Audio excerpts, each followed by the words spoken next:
एक खूबसूरत गांव में हरे भरे खेतों के दरमियान एक छोटा सा बाड़ा था जहां बहुत सी भेड़ें रहती थीं।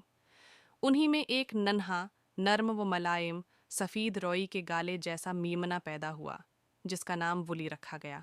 वो बहुत मासूम, शरारती और निटखट था। इसकी छोटी छोटी टांगें और गोल मिटूल जिस्म देखकर सभी उसे प्यार करते थे। जैसे जैसे वुली बड़ा होने लगा, उसकी शरारतें भी बढ़ती गईं। वो कभी खेतों में दौड़ता, कभी तितलियों का पीछा करता और कभी अपनी माँ के पीछे छपकर बाकी मेमनों को डराता।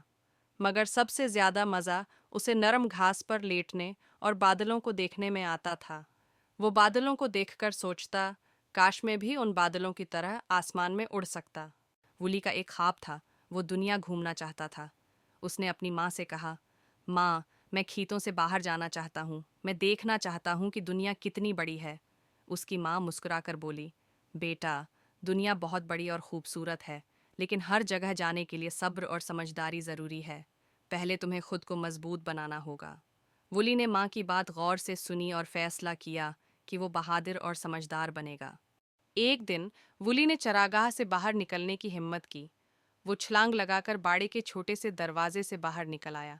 बाहर का मंजर बहुत दिलकश था। हर तरफ हरे भरे खेत, रंग बरंगे फूल और नीले आसमान में चमकता सूरज। वो खुशी से उछलने लगा और आगे बढ़ता गया। चलते चलते वो एक झील के पास पहुंचा जहां पानी में अपनी परछाई देखकर हैरान हुआ। ये कौन है? क्या ये मैं हूँ? वो खुशी से उछलने लगा, जिससे पानी में लहरें बनने लगें। लेकिन जैसे ही वो वापस जाने लगा, उसे एहसास हुआ कि वो रास्ता भूल गया है। वुली को थोड़ी सी घबराहट होने लगी, लेकिन फिर उसे अपनी माँ की बात याद आई, हमेशा पुरस्कून रहो और अपनी समझदारी का इस्तेमाल करो।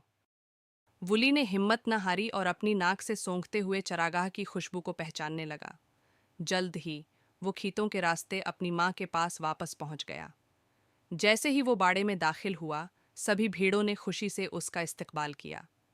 इस दिन के बाद वुली ने सीखा कि दुनिया बहुत खूबसूरत है, मगर घर जैसा कोई नहीं।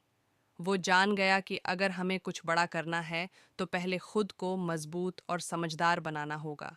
और यूं नन्हा वुली अपनी माँ के साथ खुशी खुशी रहने लगा, मगर उसका ख्वाब देखने का और दुनिया को जानने का जज्बा हमेशा कायम रहा।